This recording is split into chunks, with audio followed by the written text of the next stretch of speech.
The phone rang at exactly 6:47 a.m. on a Thursday morning, 3 weeks before what should have been the happiest day of my life. I was sitting in my tiny apartment, sipping coffee, half distracted by quarterly reports spread across my desk, when I heard my father's voice. "Stella, come home, now. We need to talk." His tone was clipped, businesslike, the same one he used at board meetings when he was about to announce something non-negotiable. My stomach sank. I knew this wasn't going to be good. 20 minutes later, I was standing in the living room of the Harrington estate, the same house where I'd grown up. My mother, Julia, sat stiff on the leather sofa, lips pressed into a thin line. My sister, Emily, lounged in an armchair smirking at her phone. And my father, Gregory Harrington, stood by the fireplace, arms crossed, staring at me as if I were a junior employee about to be reprimanded. "Sit down," he ordered. I didn't move. "What's this about?" "This wedding?" my mother said, her voice like ice. "It's over. We've made a decision." In a matter of minutes, I learned the truth. They had already canceled everything: the venue, the caterer, the florist, even my dress. They mocked Marcus for working at a nonprofit, mocked me for driving an old car and living in a modest apartment, mocked the life and love I'd chosen for myself. And then, as if they hadn't already destroyed enough, they told me it was for my own good. I stayed silent. Not because I was broken, but because they had no idea who I really was. They thought they were ending my wedding. What they didn't know was that they had just triggered something far greater. And this time, I wouldn't stay quiet. Don't forget to subscribe to my channel, because what comes next will leave you breathless.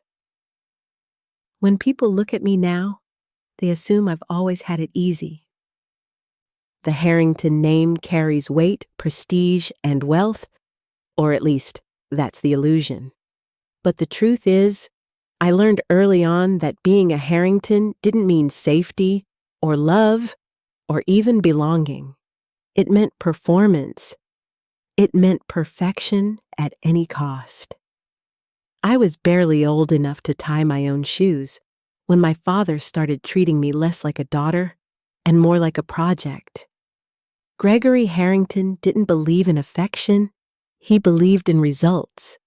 If I brought home straight A's, he would nod in approval like a CEO reviewing quarterly gains. If I stumbled, if I showed weakness, his silence cut deeper than any punishment could. My mother, Julia, was no better. Her love came with conditions, always tied to how well I looked, how politely I smiled, how obediently I fell in line. "Don't embarrass us, Stella," she would whisper through clenched teeth before every school recital, every gala, every moment where appearances mattered more than reality. I became an accessory in her social theater, polished until I gleamed, hollowed until I barely recognized myself. And Emily, my little sister. She grew up watching me fail to earn their affection, and instead of pity, she chose mockery. Maybe it was easier for her to laugh at me than admit she was trapped in the same prison. She learned quickly that aligning with our parents gave her power, and she wielded it like a weapon. Every time she smirked at my thrift store shoes or sneered at my secondhand laptop, I swallowed the humiliation in silence. But silence was never the same as surrender. By the time I was 17, I had already begun carving a secret life. I spent nights hidden away in the school library, teaching myself how to code, how to analyze markets, how to build something, anything that couldn't be taken from me. While my family paraded me at charity balls and forced me into designer gowns we couldn't truly afford, I was quietly writing the first lines of code that would one day change everything. I'll never forget the night my father found me awake at 2 a.m., hunched over my laptop, eyes burning from exhaustion. He didn't ask what I was working on. He didn't care. He just snatched the laptop from my hands and snapped, "You'll never make anything of yourself wasting time on this nonsense. Focus on something practical." Practical. That was his word for the golden cage he wanted to lock me inside. I kept working anyway. I built apps that no one thought mattered until they started selling. I funneled every cent into savings accounts my parents didn't know existed. I learned how to negotiate, how to fail quietly and rebuild loudly, how to keep moving even when the people who should have been my safety net were the ones cutting holes in it. The first time I tried to show my parents what I'd built, I'll never forget their faces. My mother barely glanced at the numbers on my screen before saying, "That's nice, Stella, but maybe you should think about marrying someone with real stability." My father didn't even look. He just muttered, "Child's play," and went back to reading his financial reports. So I stopped trying to prove myself to them. I let them believe I was drifting, failing, floundering. I let them laugh at my old car, my tiny apartment, my worthless fiancé. They thought they were watching me unravel when, in reality, I was building an empire brick by brick behind the curtain of their disapproval. But it wasn't just the lack of support. It was the cruelty. When my grandmother passed away, the only person in the family who had ever shown me unconditional love, I begged my father to let me speak at her funeral. She had raised me on weekends when they were too busy climbing social ladders. She had taught me kindness when the house was filled with cold ambition. But my father refused. "She was sentimental," he said flatly. "You're too much like her already. People don't need to hear your sob story." That was the moment I realized I would never find love in that house. Not the kind that heals, not the kind that builds. I would have to create it for myself. And so I did. I worked 18-hour days while pretending to be an underachiever. I poured every ounce of energy into my vision of a company that would outlast the Harrington name itself. By 19, I had enough to purchase my first property. By 21, I controlled a growing portfolio. By 23, the world would call me a genius, but to my parents, I was still just their disappointing daughter with no prospects. Do you know what it feels like to hear your own mother say, "You'll never find someone who can afford you"? Or to hear your father sneer at the man you love simply because his work doesn't earn 6 figures? It feels like being erased. It feels like being told your worth is nothing more than the weight of your bank account. And yet, all the while, I had already built something larger than their shallow imaginations could contain. A billion-dollar empire. A fortress they couldn't touch. A life they would never control. The irony was almost poetic. They thought they were protecting me from failure, when in reality, they were blind to my success. They thought they were teaching me a lesson when I had already outgrown every lesson they could offer. So when they canceled my wedding, when they tried to shatter the one piece of joy I had chosen for myself, I didn't fight them. Not yet, because I knew something they didn't. Their cruelty had written their own downfall. Every scar they gave me had already been transformed into armor. Every dismissal, every insult, every cold rejection had already been woven into the foundation of who I had become. I wasn't the fragile daughter they thought they could break. I was the storm they had created, and for the first time in my life, I was ready to let it strike. When I look around at my life now, it almost feels like I'm living two separate realities. There's the version my family clings to, the struggling daughter in a cramped apartment with an old car and a fiancé they think will never provide. And then there's the truth, my truth. Every morning, I wake up to the quiet hum of success I built with my own hands. My apartment may look modest from the outside, but inside, it's a command center. Floor-to-ceiling windows with a view of the city skyline, a sleek desk stacked with contracts, a row of monitors flashing live data from across my portfolio of properties. While my parents sleep in a mansion funded by borrowed prestige, I sit at the helm of an empire that no one in my bloodline even suspects exists. Phoenix may have been Emma's name in another life, but for me, it's Harrington Estates Group, a real estate and hospitality network that now stretches across 3 states. 17 luxury venues, each one thriving, each one a jewel in a crown I forged in silence. When my peers were asking their parents for help with rent, I was signing off on acquisitions worth hundreds of millions. When my sister Emily was posting selfies from luxury vacations, I was negotiating contracts with developers twice my age who never saw me coming. And the best part? They don't even know. My father has lectured me countless times about responsibility, about learning the value of money. Meanwhile, last week alone, one of my resorts cleared $4 million net revenue. My mother wrings her hands over whether Marcus can take care of me, while I quietly own the venue where we were supposed to be married. Marcus, if there's one piece of my life that shines brighter than the rest, it's him. He doesn't know about the empire either, not fully. He's seen hints, of course.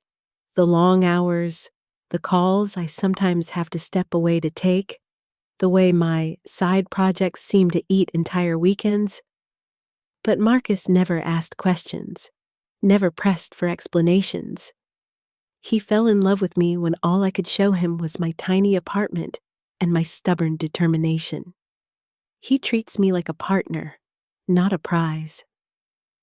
That's how I know his love is real. He doesn't love Stella Harrington, CEO.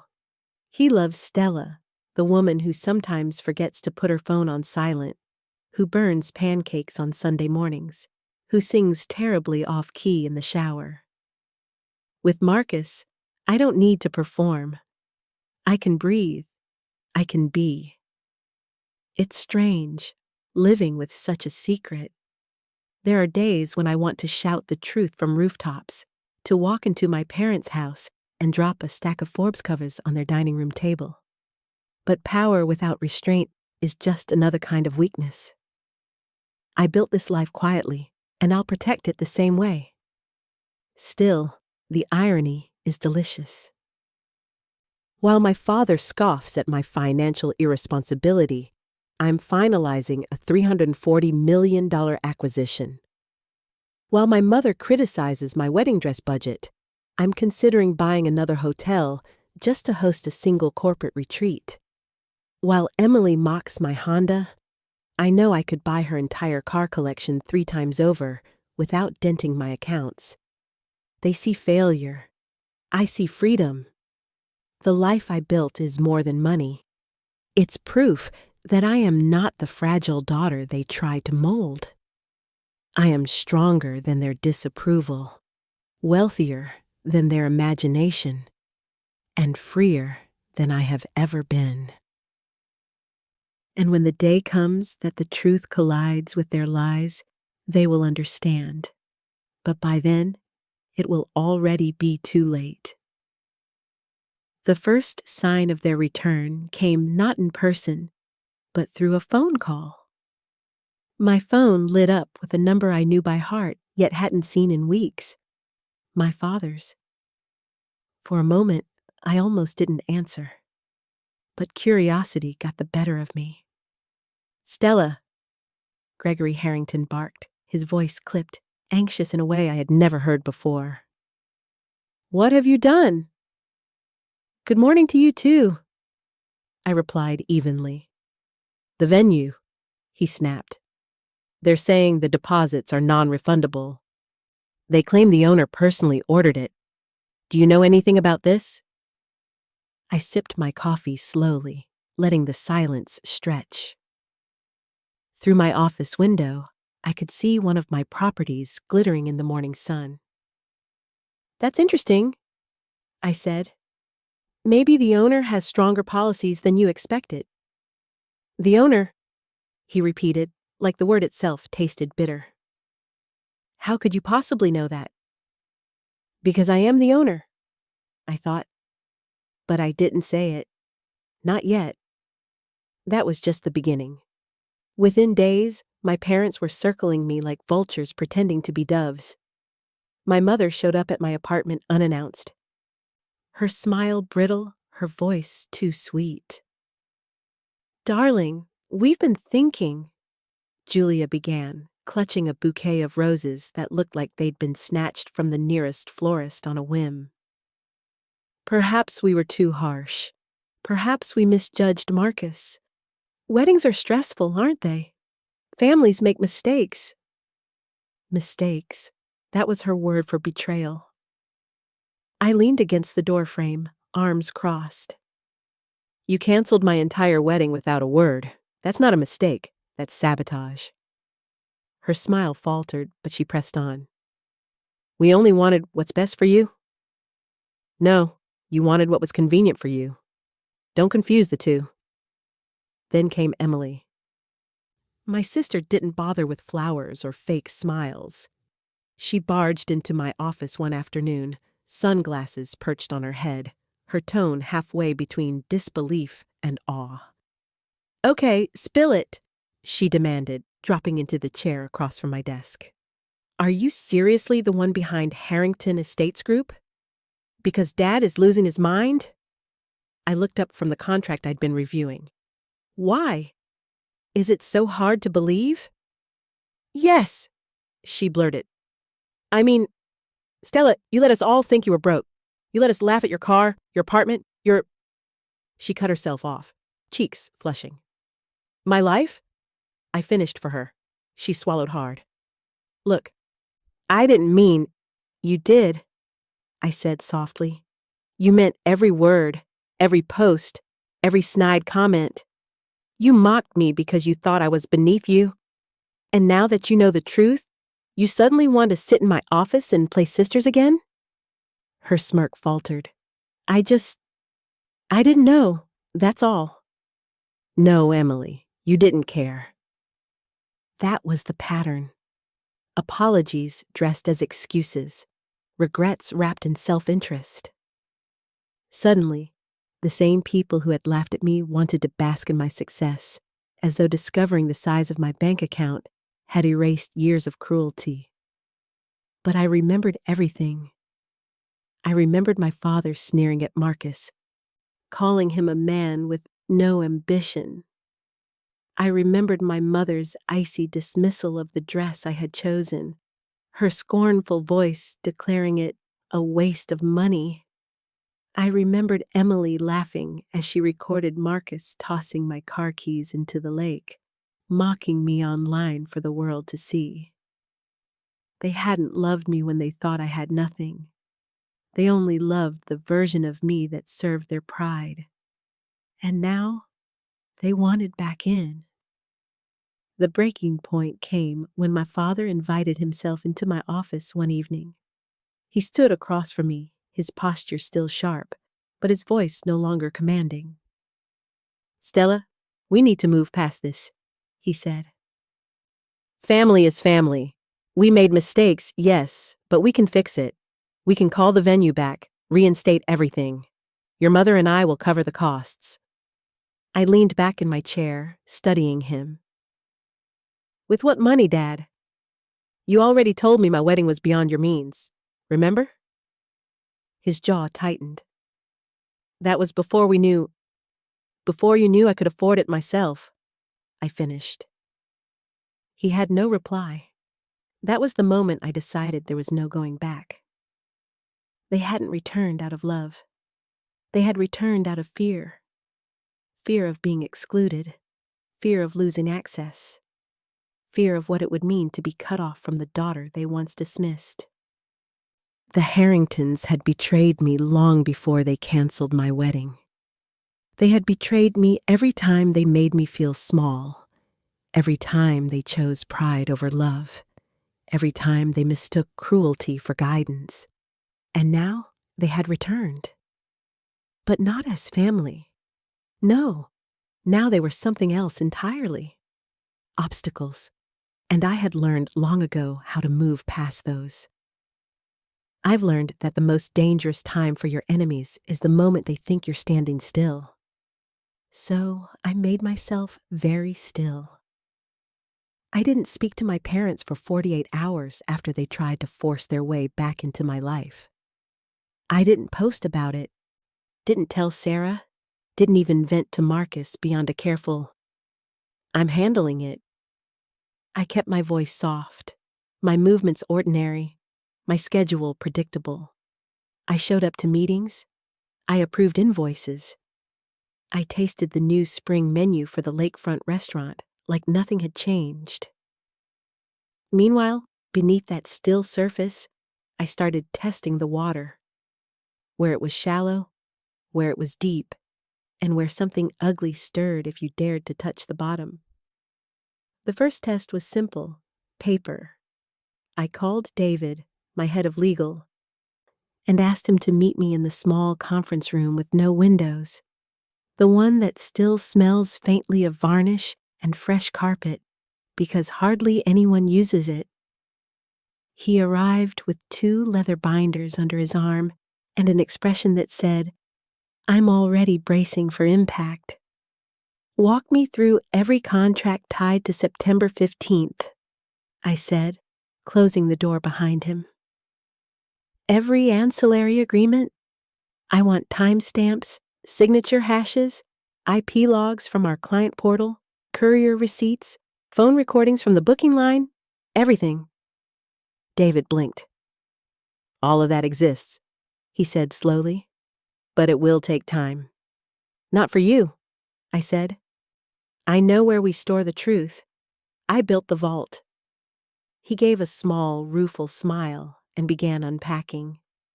We sat shoulder to shoulder over paper that could make or end careers. The first binder contained the venue contracts signed by Gregory and Julia Harrington as the paying party.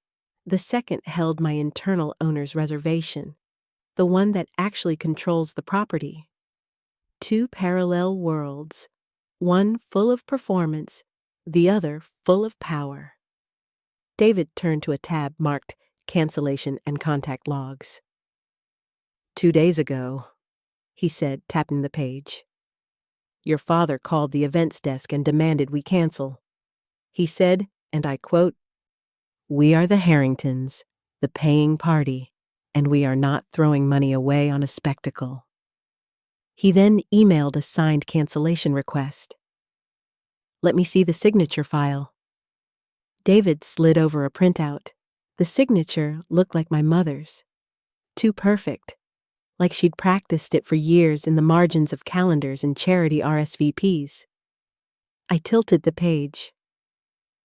"Overlay it with her signature from their mortgage refinance 10 years ago," I said. He blinked again, impressed and slightly unnerved. "You remember that document?" "I remember everything they thought I couldn't see." He pulled an archive scan, aligned the 2. The match was near identical, too identical. Signatures change over time, wrists stiffen, letters drift. This one hadn't drifted at all. "Copied," David murmured. "Lifted from the refinance, pasted into a cancellation template?" "Fraud," I said, calm and cold. "And the IP log?" He flipped to another tab. Request originated from a tablet registered to the Harrington household Wi-Fi, but the login used our client portal. He slid me a username. It was mine. I never created that client login, I said. You didn't, he agreed. It was created 7 months ago by someone with admin privileges inviting a secondary planner on your behalf. The invite was accepted from an email with your initials embedded, but the domain isn't yours. Emily, she'd always used cute handles with initials and numbers. She'd always loved being helpful in ways that made other people bleed. I kept my face impassive. Lock the account, preserve the logs, do not escalate. Not yet. David studied me. You're building a case. I'm building a mirror, I said. I want them to see themselves. He nodded slowly. What's the second test? Vendors, I said, reaching for my phone. Let's see who they thought would still bend when the Harringtons called. I started with the florist. A woman named May, who'd run her shop for 30 years, answered on the second ring. She loved me because I'd rented her greenhouse once for a charity workshop without asking for a discount.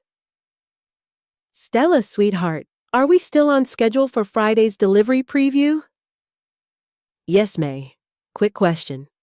Did anyone from my family reach out to you earlier this week? She hesitated.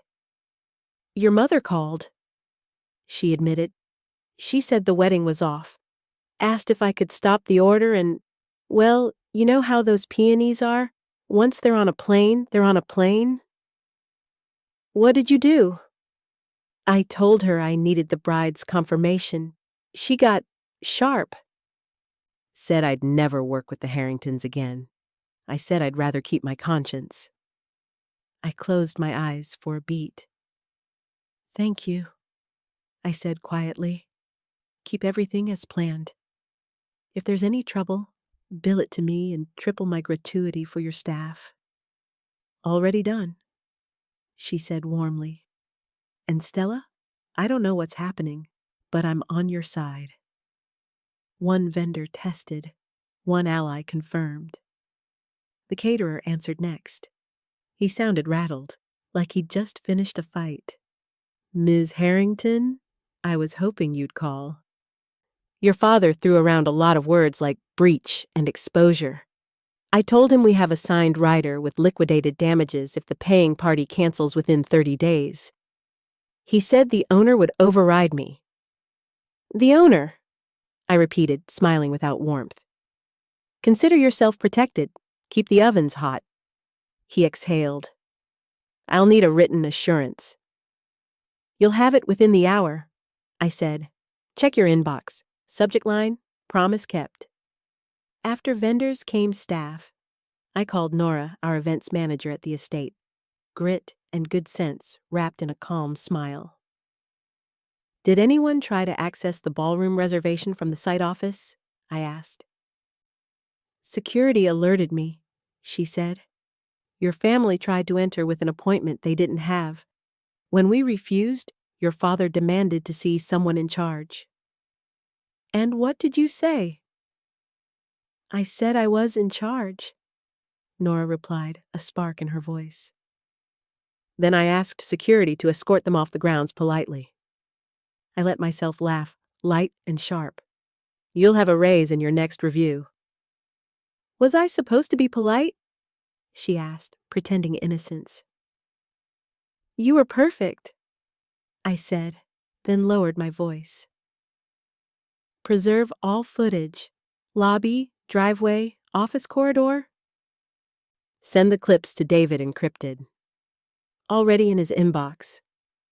I hung up and stared at my reflection in the darkened screen. Same cheekbones my mother claims come from her side. Same steady eyes my father used to praise when I was small. And he still believed I might become something he could display. I traced the line of my jaw with a fingertip, then set the phone down. The third test wouldn't be on paper or in phone records. It would be in person. I invited Marcus to dinner at the small bistro across from the lake, the one that does gnocchi so soft it tastes like a memory. I wore a simple black dress and left my armor at home. He arrived with that easy smile that still undoes me. "How was your day?" he asked, leaning across the table to kiss my forehead. "Productive," I said. "And yours?" "We secured funding for the neighborhood clinic," he said, eyes alight. "It's not flashy, but it's real. How's venue planning?" I met his gaze and let the truth come like the tide. First a shimmer, then a wave. I told him about the fake portal login, about my parents' calls, about Emily's sudden interest in my work. I told him I'd kept a part of my life from him, not because I didn't trust him, but because I needed something that was only mine while the world tried to define me. He listened without interrupting, his hands folded around his water glass like a man steadies himself on a railing during a storm. When I finished, he was quiet for a long time. Then he squeezed my fingers. "You don't owe me apologies for protecting your peace," he said softly. "But I want to carry this with you. Not the money, not the power, the weight. Let me be the person who stands beside you when your family tries to move the ground under your feet."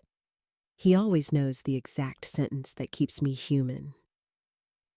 "Then stand with me," I said, voice steady. "Because the next part won't be clean." The fourth test came the following morning. Confrontation by appointment. I sent a message to the family group chat, short, professional, impossible to misread. "Meeting at Grand Lake House, 10 a.m., security present, agenda attached." 4 minutes later, my father replied, "We'll be there." My mother added a thumbs-up emoji like a child signaling good behavior. Emily sent nothing. At 9:57, they arrived together, coordinated as always, a family tableau in designer neutrals. I stood at the head of the long mahogany table, Nora at my left, David at my right. A large screen glowed behind me, frozen on the login history page of our client portal. "Sit," I said. "No please, no pretense." My father opened his mouth. I held up a hand. "This is not a negotiation. It's a record." I clicked the remote. The screen refreshed. Timestamps, IP addresses, device IDs. A login created 7 months ago, accepted within minutes from an email that looked like mine until you cared enough to read it. Then CCTV footage from the gates, him arguing with security, my mother clutching her handbag like a talisman, Emily half a step back, sunglasses hiding nothing. Then the scanned cancellation letter with a signature lifted from a decade-old refinance. "Fraud," David said evenly, as if correcting a student. "Civil exposure, criminal elements if pursued. The venue reserves all rights." My mother's face went white. My father's went red. Emily's remained unreadable. Her jaw flexed the way it always does when she's cornered and calculating. "You set a trap," my father growled. "I set a mirror," I corrected. "And you walked into it." My mother reached for sympathy she hadn't earned. "Stella, darling, we were worried. You thought I was disposable," I said. "You thought poor meant powerless, and you counted on that." Emily finally spoke, voice low. "What do you want?" There it was, the only question that ever matters once the masks come off. I looked at her, then at the man who taught me fear, and the woman who taught me to hide it, and I felt something inside me settle into place like a key finding the shape of its lock. "I want the truth documented," I said.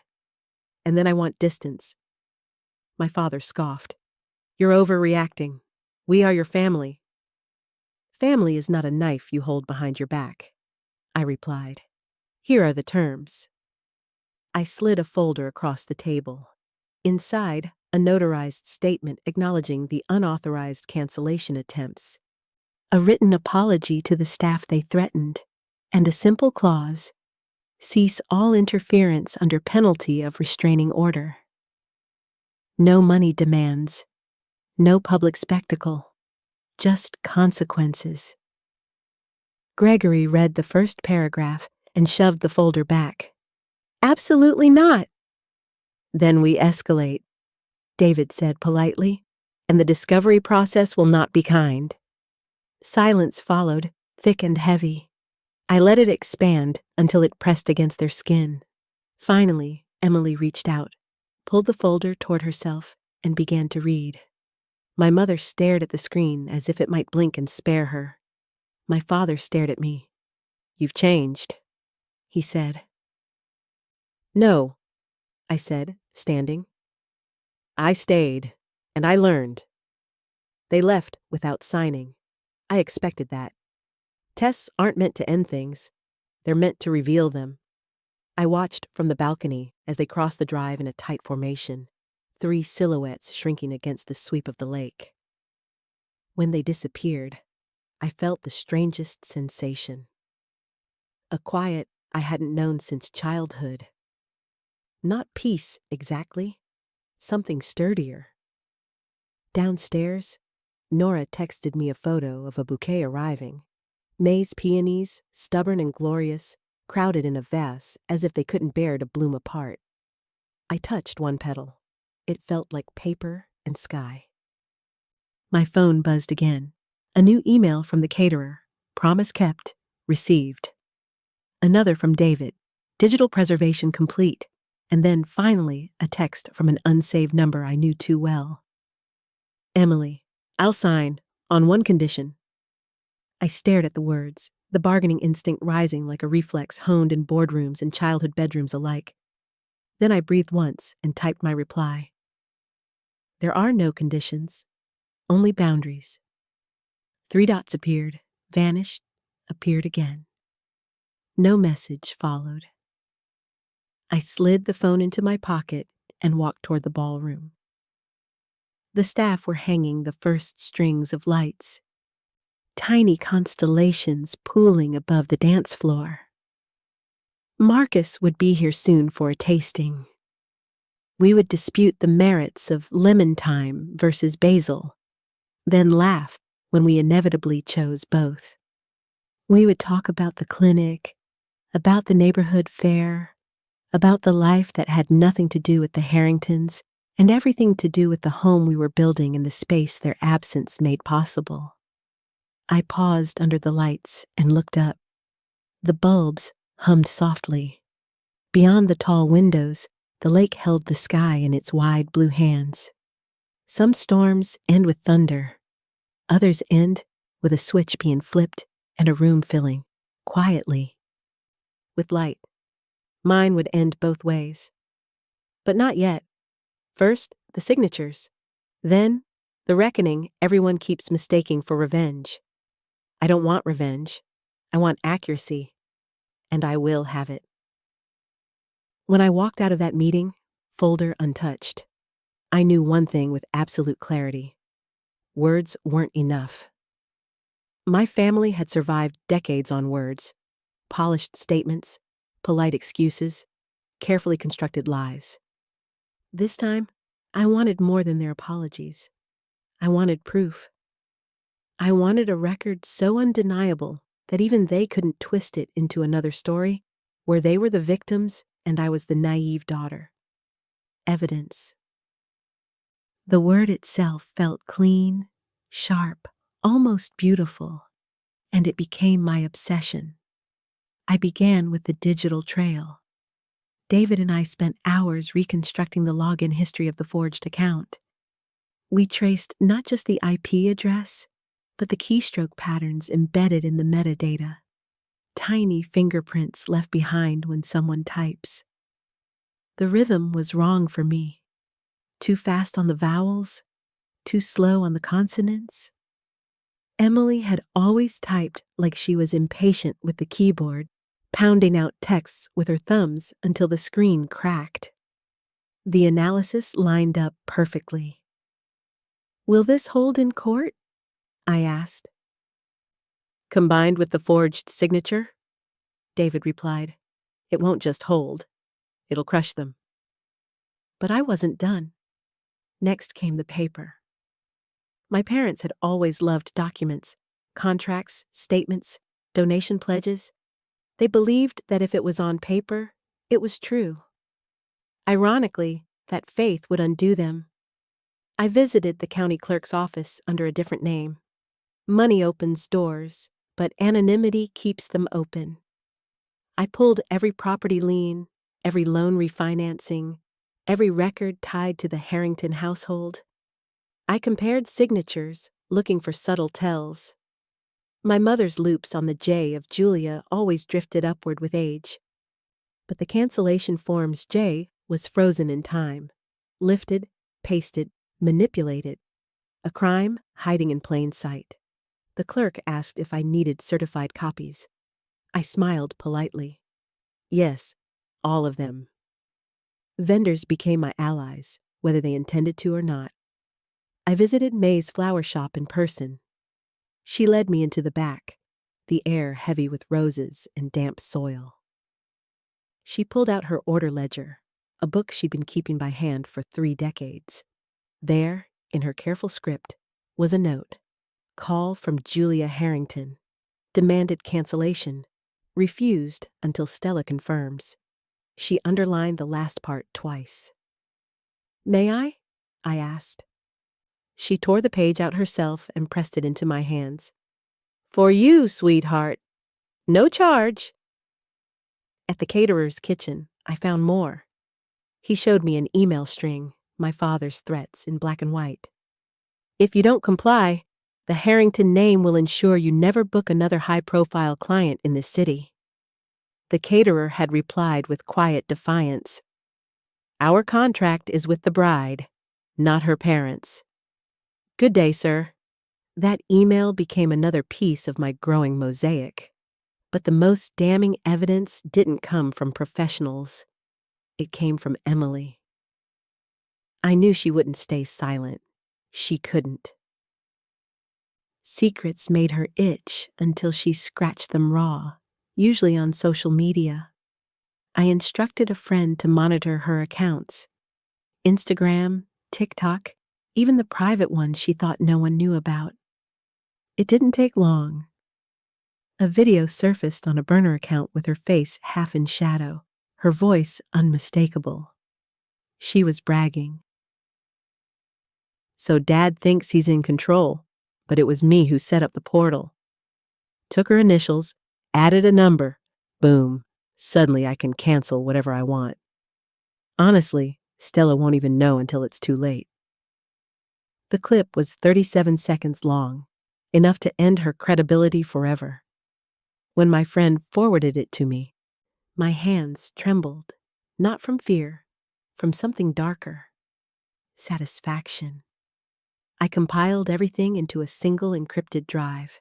Digital logs, signature overlays, vendor testimony, Emily's video. A case so airtight I could have walked into a courtroom that day and walked out victorious. But I didn't. Not yet. Because evidence is only half the weapon. Timing is the other half. Drop it too early and they'll wriggle free. Drop it too late and they'll rewrite the narrative. But drop it at the exact right moment? That's when it becomes undeniable. The first opportunity came sooner than I expected. My father invited me to dinner at the Harrington estate. His voice on the phone was controlled, almost pleading. "Let's put this ugliness behind us, Stella," he said. "Your mother has prepared a meal, just us, as a family." I agreed, not because I wanted reconciliation, but because I wanted evidence in motion. When I arrived, Julia greeted me with that brittle smile she wore like armor. Emily lingered in the corner, scrolling on her phone. My father poured wine as if this were just another Thursday night. Halfway through the meal, he leaned forward. "Stella, we can make this right. We can issue a joint statement. Say there was a miscommunication, a clerical error. No need for lawyers. No need for public drama." I set my fork down carefully. "A miscommunication?" I repeated. "Yes," Julia chimed in. "Why drag the family name through the mud?" Emily smirked. "Besides, no one cares about the details. Just spin it right." I let the silence stretch. Then I pulled out my phone and pressed play. Emily's voice filled the dining room. "So Dad thinks he's in control, but it was me who set up the portal." The blood drained from her face. My father's hand tightened around his glass until it cracked.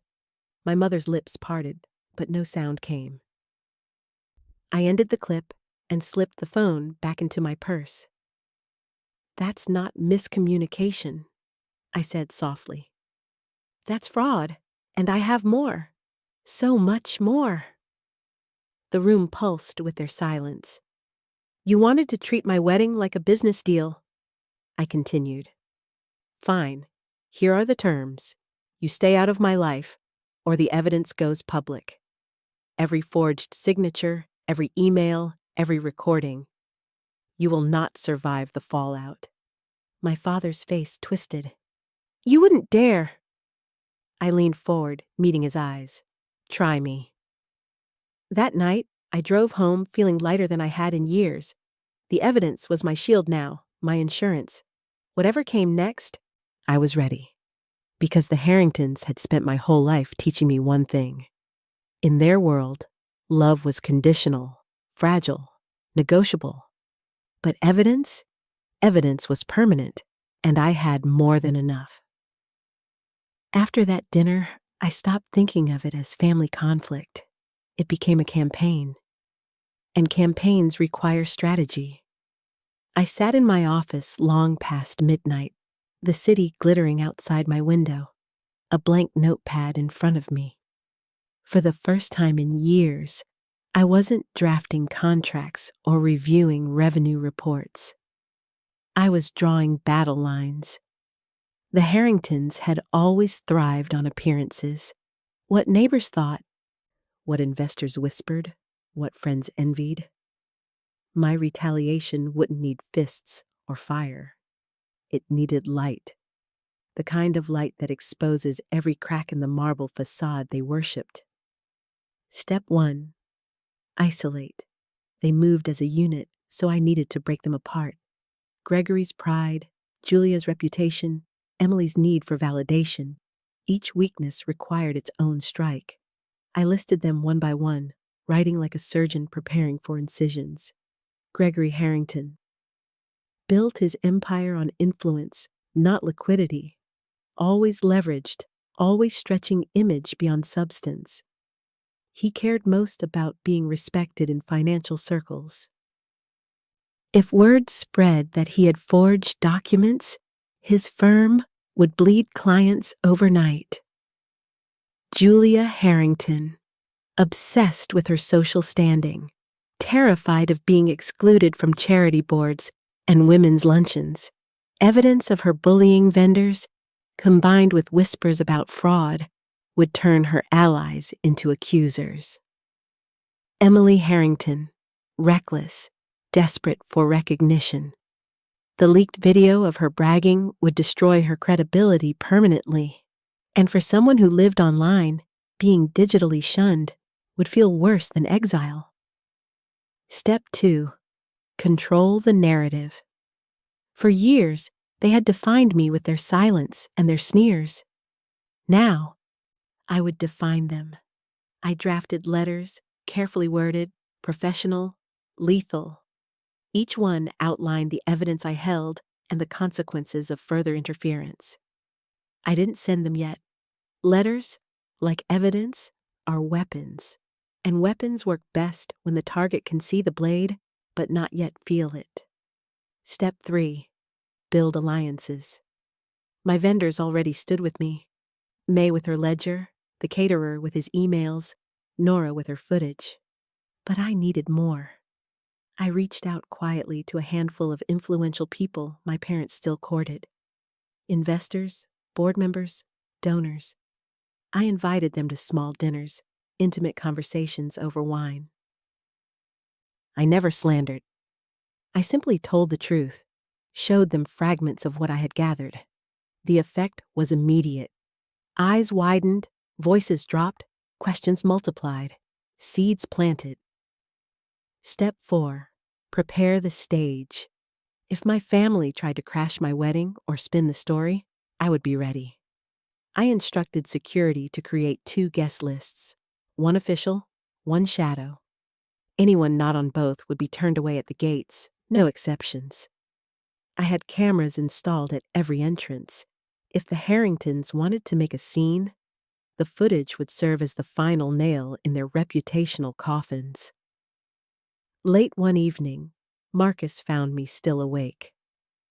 Pages of notes spread around me like war maps. He sat beside me, his hand warm over mine. "Stella," he said softly, "you don't have to fight them alone." I looked at him, at the man who had chosen me long before the empire, long before the secrets.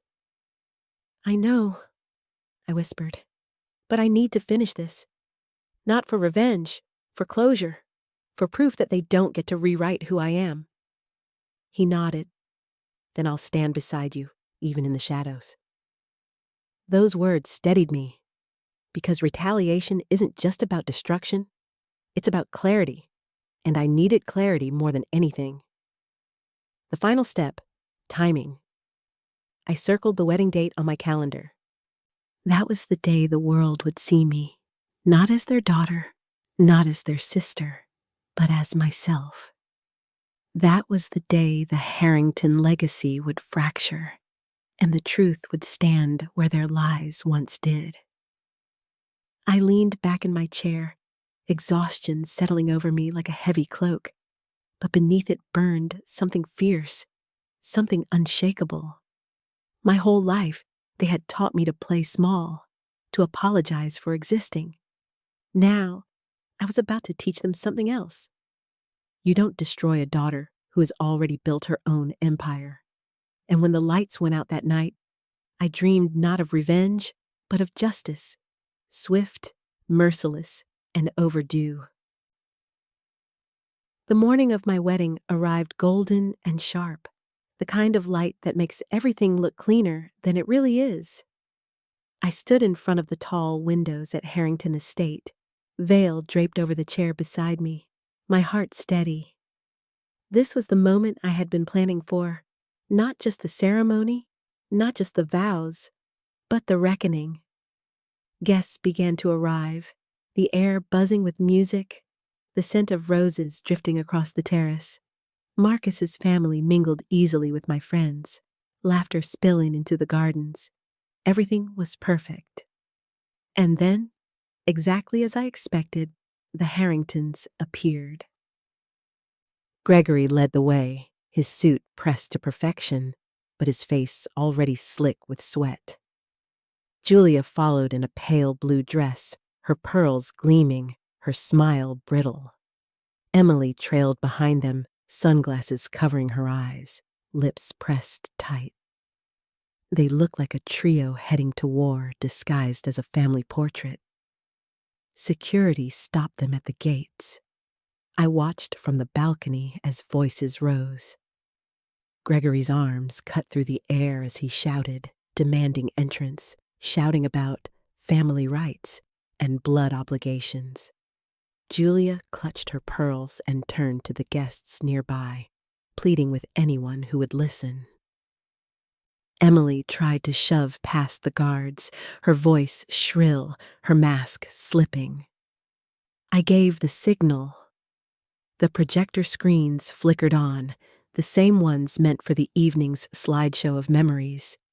But instead of photographs of Marcus and me, evidence filled the screens. First, the forged signature, overlaid with the real one. Then the portal logs, the keystroke analysis, Emily's recorded brag. Gasps rippled through the crowd. Heads turned. Phones lifted to capture every second. Fraud, David's calm voice narrated through the speakers. Civil exposure, criminal elements if pursued. Gregory froze. The color drained from his face as if the sun itself had turned against him. He stammered, tried to protest, but the audio kept rolling. His own threats to the caterer echoed across the estate. His voice ugly, desperate, undeniable. Julia's mask shattered next.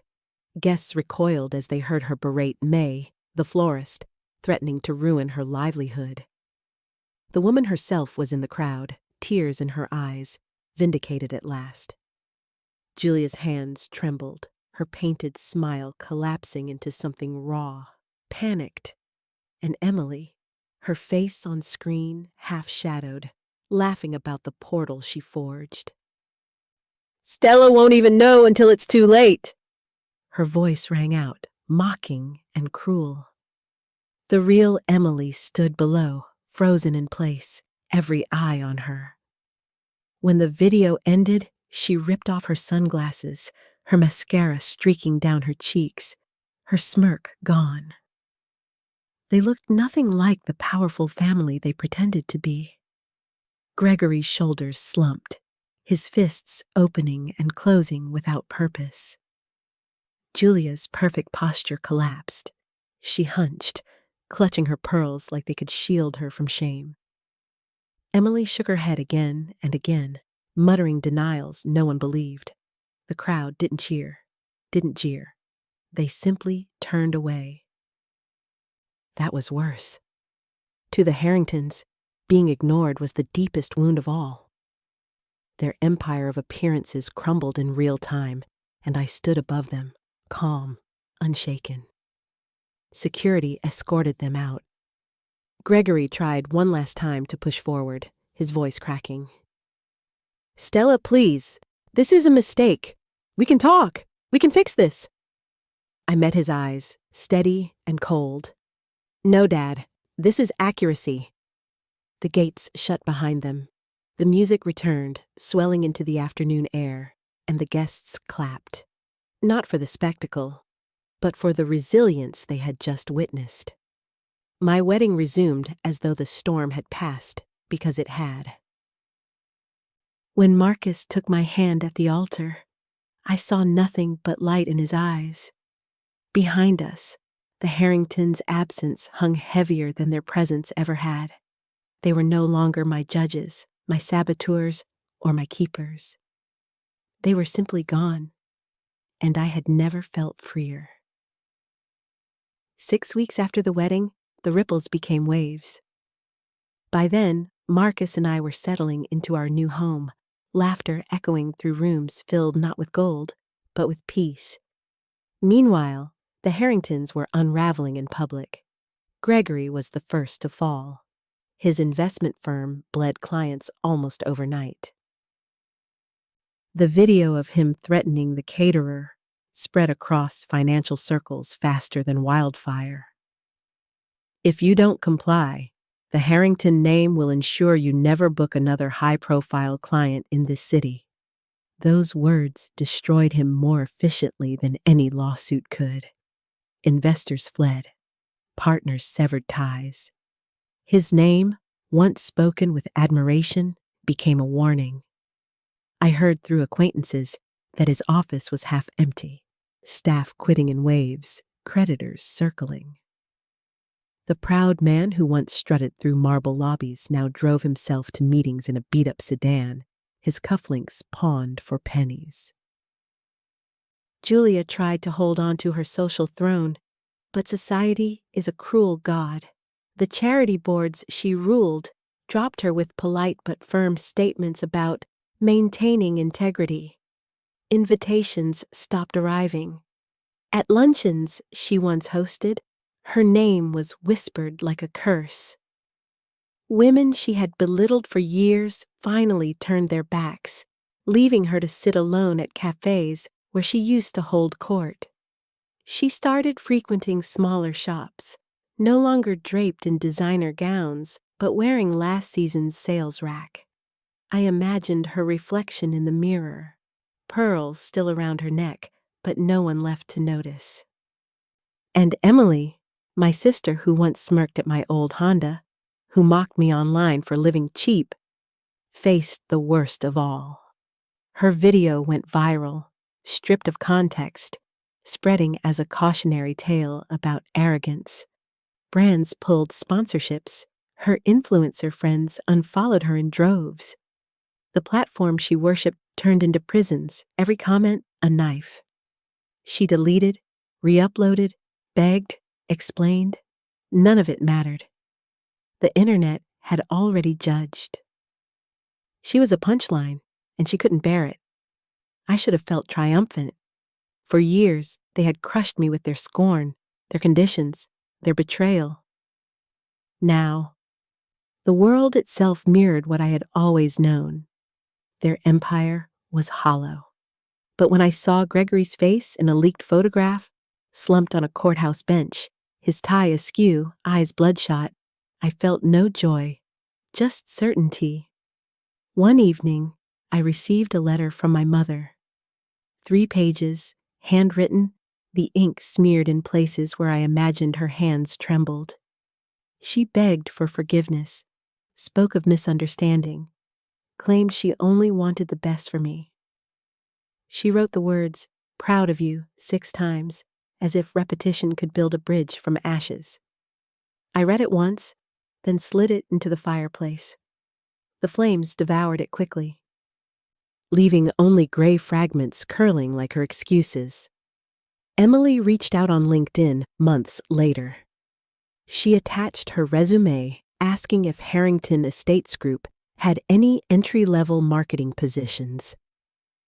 She wrote that she had matured, that she wanted to learn from me, that she admired everything I'd accomplished. I forwarded the message to HR with a note. File under Do Not Hire. The consequences weren't just financial or social, they were personal. Neighbors stopped waving at them. Former friends avoided eye contact at the grocery store. Once, I drove past the Harrington estate and saw the lawn untrimmed, paint peeling on the shutters. The proud house looked abandoned, mirroring the people inside. For me, their downfall wasn't revenge, it was justice. Every cruel word, every dismissal, every betrayal had built to this. They taught me that love was conditional, that worth was measured by wealth, that family could be revoked like a contract. And so I gave them exactly what they gave me: conditional presence, revoked ties, silence where love should have been. The irony is almost poetic. They lost everything trying to control me. I gained everything by letting them go. And as Marcus and I sat on our porch, wine glasses clinking, the lake reflecting the stars, I realized something simple. The real consequence wasn't their ruin, it was my freedom. Sometimes I still drive past the Harrington estate. The windows are dark now, the gardens overgrown, the air heavy with silence instead of pride. For years, I thought that house defined me. Its walls, its rules, its constant reminder that I was never enough. But I know better now. That place was never my home. My home is here, with Marcus. In the mornings, we sit on the porch with steaming mugs of coffee, the lake stretching wide and endless before us. In the evenings, we host dinners with friends who laugh without judgment, who see me as more than a last name or a balance sheet.